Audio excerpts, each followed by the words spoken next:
Chapter 11.11111 Even More Birthday Feast. Still written by Ben in black ink.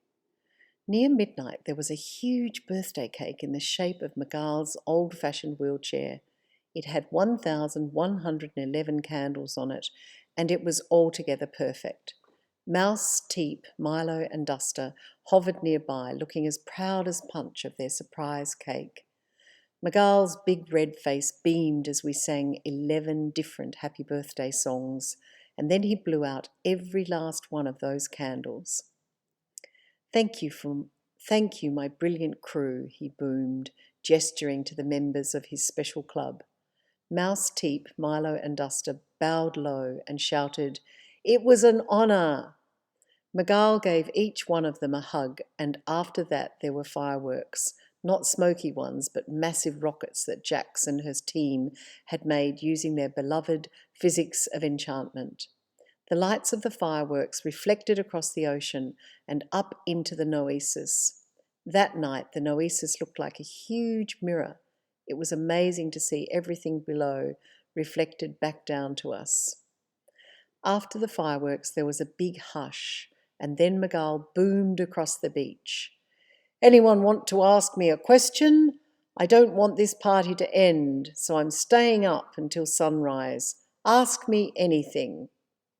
There was hardly a sound except for the waves gently lapping in and out. We were all wondering what we could ask when Minnow stood up. "What was the hardest thing about not being able to walk?" she asked. Miguel towered over everyone. He was such a giant.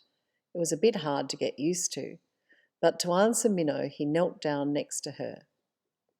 Angel gave him a huge conch shell that acted as a microphone, broadcasting his voice all along the beach. "Before I talk about that, I want to introduce you to the leaders of my brave team of champions," he said. "Come up here, Teep, Milo, Mouse, and Duster." A hush fell over the crowd as the four friends joined Miguel. "What's the worst of it?" asked Miguel. The four looked at one another and then back at Miguel. "May I go first?" asked Mouse. Miguel gave her the conch shell. "It's not bad at all," said Mouse, holding her head high. "I think that everyone has things that make their lives hard. Being in a wheelchair is something you can see, that's all, but it's not bad. Doesn't make me a bad person. I'm as brave as the rest of the students here and just as capable." Mouse looked at the crowd. "What hurts," she said, "is when you treat me as if I'm incompetent, different, stupid even." Mouse handed the conch to Teep.